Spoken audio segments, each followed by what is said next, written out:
This episode of the Old Dogs REI Network is brought to you by Mino Studio.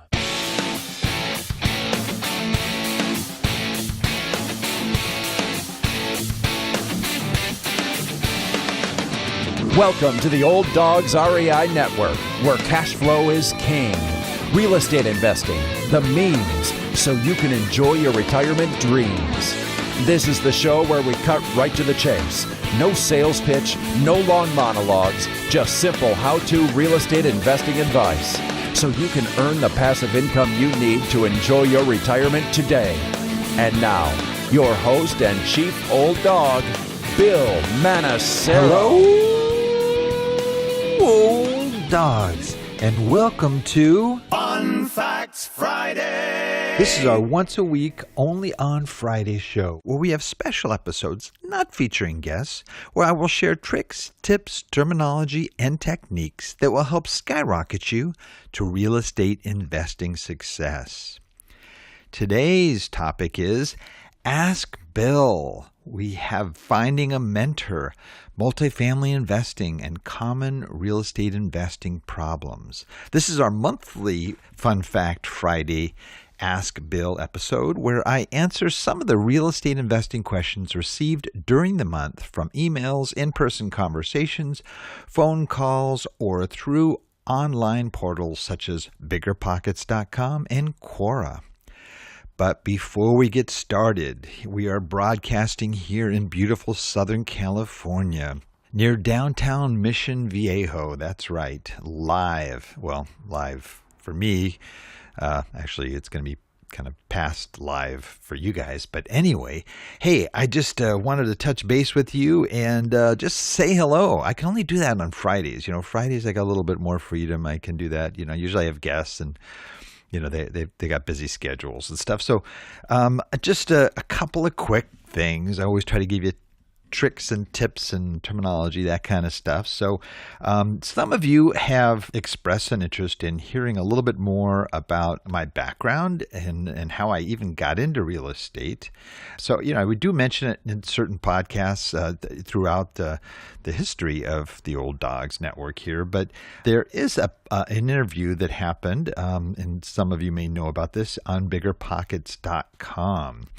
And in that interview was Brandon and Josh interviewed me, and it is a video interview, so you'll know why I say I have a face for radio or podcasting.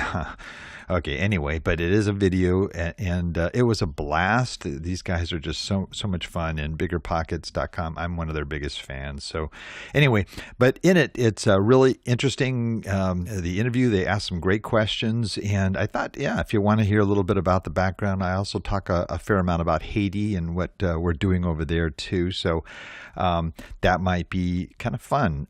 Also, while you're there, you can check out, I have a weekly blog that I write under the member blog section, and you might find some articles of interest. Also, very active in the forums, or at least I have been in the past, not recently a lot, but in the forums, you know, I will ask specific questions or answer specific questions from a number of different areas. I mean, all over the board related to real estate. So, you know, you can just do a search by my name, Bill Manassero, and you might be able to get some good resources there.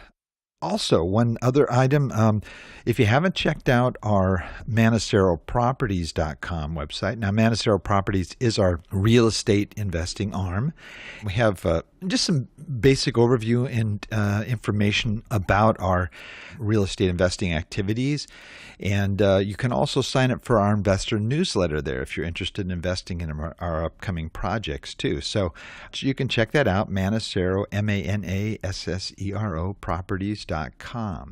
Okay, well, let's jump into our topic here. We got 3 different topics of interest that I think you guys will find helpful. And let me start with our first question here. I'm looking for a real estate mentor. How do I get connected with someone willing to impart their knowledge?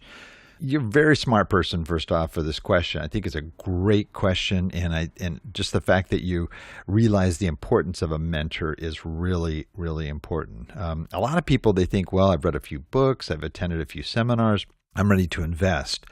Sure, you can invest anytime you want, but you could avoid a lot of costly mistakes and a lot of headaches if you invest under the direction or tutelage or whatever you want to call it of a good mentor. A couple of episodes I've talked about mentors and the importance of mentors. Yeah, I mentioned when you get started in real estate, one of the first steps is education, just reading the right books, getting some good background information about real estate investing. Education is very important. But the second I rate as finding a mentor. You can check this out. One of them is 006 and how to get started in real estate investing, where I talk about the 4 key areas: getting educated, finding a mentor, writing a plan, and taking action. And I also talk about there's a couple of really good episodes. We talk about mentorship, but one of the most extensive ones is with Paul Moore, a good friend and a fellow investor, and it's episode 069 about finding a good mentor. And this is one of the most challenging tasks for a newbie investor is really finding that person. There are folks that you can pay to be mentors, and some of them are great. Others, it may be questionable, but there are some good folks available, but they too tend to be kind of expensive. And so we try to present some other ways to find mentors. In one episode, in fact, I talk about my 5 biggest real estate mistakes so far. And in that, I talk about one of them is not getting a mentor soon enough. That's something that I wish I would have had from the get-go. I would have avoided a lot of the mistakes that I made. So how do you find a mentor? You try to find somebody who's busy, successful, someone who needs to conserve their time and wants to get more done. Don't be so much focused on what a mentor can do for you. Really need to focus on what value you can bring to them. So when you approach them, you've got a reason. Why would you want to take me on as a mentor? Well, hopefully it's because you can provide something for them. In the Paul Moore interview, I talk about this aspect, and he actually brought in one of his mentees, I guess he calls him, someone that he mentors. And in the words of Ben, who was the guy who was the mentee there, he said, do whatever you have to do to get a mentor. Work selflessly. Do not try to get something out of it yourself. Do it with a sincere desire to serve and learn. It's the law of reciprocity. That's really key, is go in it with the idea of serving, and the benefits will follow, believe me. Don't give the mentor a carrot. Okay, that's another point they made here is, when you go into approach a potential mentor, don't go in there and say, oh yeah, I'm going to bring you all kinds of deals, and I'm going to, don't make any promises you're not sure you can keep here. If you have a skill that a mentor needs, maybe you can use that skill. For example, I've encountered people who do web page design, and they said, hey, I'll help you with your website if you can give me some training in real estate investing. I mean, that's great. Those kinds of trade-outs are fantastic. So it doesn't have to be a real estate investing related area. You could be a graphic designer. You could be a computer programmer. You could, if there's a way you could apply your skills, that's fantastic. And Paul talked about one mentee that approached him and said, hey, I'm going to make a meal for you, and pick the meal of your choice, and I'm a really good cook. I mean, there's all kinds of different ways you can provide some value and to help somebody out. Also, one thing that really impressed Paul in that one episode too was the fact that the person had written a personalized thank you card sent through the U.S. mail. I don't know if any of you are familiar with the U.S. mail, but it's actually a place where you put a stamp on an envelope and you actually mail something to people. It's not email. No, this is U.S. mail. I'm just joking. I know you all know what that is. But anyway, yeah, that means a lot to me too. I've had people that have sent me handwritten notes, and I'm kind of going, wow, I don't even, I don't know the last time I received one of those. So that's really neat. And then just one other point on mentors. How do you find a mentor? One of the great places to start is biggerpockets.com. When you're over there checking out Bigger Pockets, there are a lot of folks that you can make contact with. Go to the forums and get in discussions, ask questions. You'll meet people, and believe it or not, you'll even make contact with people in your area. You can do searches. If you become like a member of Bigger Pockets, you can actually have periodic searches. So you can put the name of your town in there, for example, and every time the name of your town comes up, you can go to that little question or that forum discussion, and you could make contact with people in your area, and you might be able to connect with a mentor that way. You may have contacts through your local community. Maybe you can get involved in service groups, Kiwanis, or one of those types of groups. You can get in the Chamber of Commerce. Maybe in your church. You make contact with people that are in real estate. Of course, there's the meetups and the REI organizations as well. Meet somebody, ask them to coffee, make a connection, and you never know what'll happen. Okay, let's go on to our second question. How can one invest in multifamily real estate in the U.S.? Okay, that's a really general question, and that could take days to answer. But I think many people are intimidated, first off, by multifamily. So I wanted to kind of address this. It's really a lot easier than you might think. Most people think that because there is more money involved, it must be more complicated. But really, when you get down to it and you're signing your escrow papers, it's a lot like just buying a single-family home. Like many buy and hold investors, I started out buying single-family homes. I bought 2 and then bought a few duplexes. I paid pretty much about the same for each property, and I know I've mentioned this before in other podcasts, but roughly, I think each property was around $60,000 each in Memphis, Atlanta, and Indianapolis. However, my duplexes were making me twice as much, and plus, if I had a vacancy, it was only a 50% vacancy. And I just started to see the economies of scale really quickly. I noticed that I had 2 incomes coming out of a property where there was a duplex, but I only had to worry about 1 roof, 1 property tax payment, 1 insurance payment, as opposed to having 2 homes instead of a duplex, which everything would have been double. And so I started to look at that and weigh out the advantages. I decided to purchase a larger property, and that's where I found a 22-unit in Indianapolis. For $350,000 that generated up to $120,000 in gross annual income currently.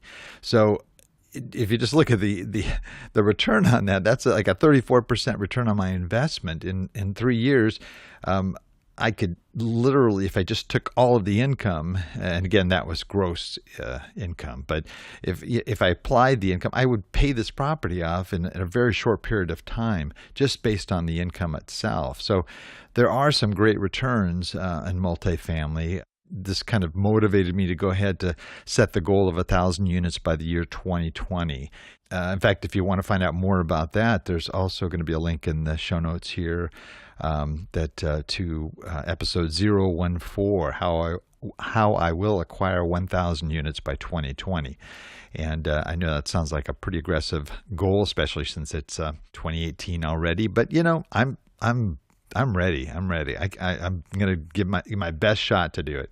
Okay. Also, there's another really great episode, one of my favorites. It was an early interview, episode 002, with Michael Becker, and at that time, he acquired 3,000 units in 36 months. So 3,000 units in 3 years. That's 1,000 units a year, okay?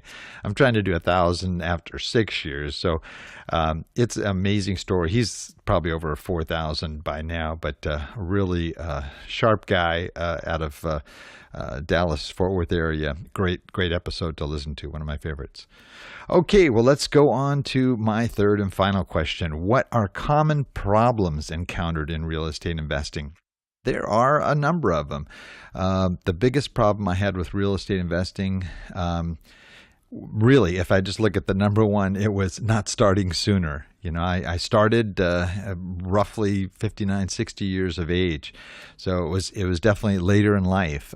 For those of you youngsters out there listening, Boy, get started early. I'm real inspired by my son Elijah, who is getting ready to go to college over in Idaho, and we are shopping for a fourplex that he wants to buy, and him and his buddy that lives there, another missionary kid, are going to get one of the units, live in one of the units, and rent out the rest. The place will be paid for, plus hopefully additional income beyond that. So they're going to be going to college rent-free. And the idea is basically house hacking, which is a term that came out of Bigger Pockets. And the idea is really, just to start building your little real estate empire at 18 years of age, and then going into the next place and the next college or whatever it may be, and do the same thing and just keep repeating that until you've built up a significant number of units and multifamilies. So let's get into some of these other, but that, like I said, my biggest mistake was not starting soon enough.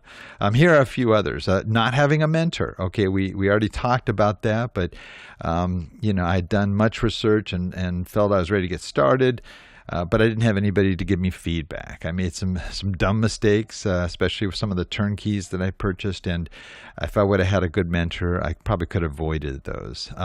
Not vetting property managers more carefully. This is a real important one, and I try to put a lot of good data on the website at olddogsreinetwork.com about questions you can ask and things that you can do to vet your property managers more carefully. Really key, because they are, especially if you're an out-of-state investor like I am, that they are your number one most important person as far as your team is concerned in any given city that you invest in. Number 3, not checking out the market better. There are a lot of factors that you can check out for any property that you purchase, but knowing that market is really key. Things like what are real estate prices doing in the area? Are they going up, declining, stagnant? What's the local job situation? Get your job growth percentages and your statistics. You go to places like census.com to get an idea about employment numbers. You also find out information about population growth. There are a number of areas, and I've talked about it more extensively in some of our episodes on emerging markets, so you might want to check that out too. Another mistake, wasting time with the wrong funding source. When I first started out, I remember, on this 22 unit, I had a arrangement with a large national lender, and I spent a lot of time giving them all kinds of information and details. After about 3 months, it was they decided to turn me down, even though they knew that I was a 1099 employee. They said, well, we really prefer a W-2. I wish they would have told me that earlier. Anyway, so I had to hustle, and I paid through the nose to get some late financing. But just really vet, and if you can get as close to a pre-approval as possible before you even start looking, that's a smart move. The final one here on these common errors or mistakes, not having sufficient operational reserves. I didn't realize that I really needed to have that 6-month reserve backup when I went into purchasing a property, and you really need to cover yourself there because there are unexpected expenses, and that is really something that you just have to assume is going to happen. That is it for today as far as our questions for the Ask Bill segment. Please note, Old Dog listeners, everything presented here, and I did have a number of links that you might want to check out in the show notes, which are available at olddogsreinetwork.com/blog. And just look for the latest Ask Bill episode. So until next time, remember, cash flow is king and real estate investing the means. Thanks again for listening, and may God bless.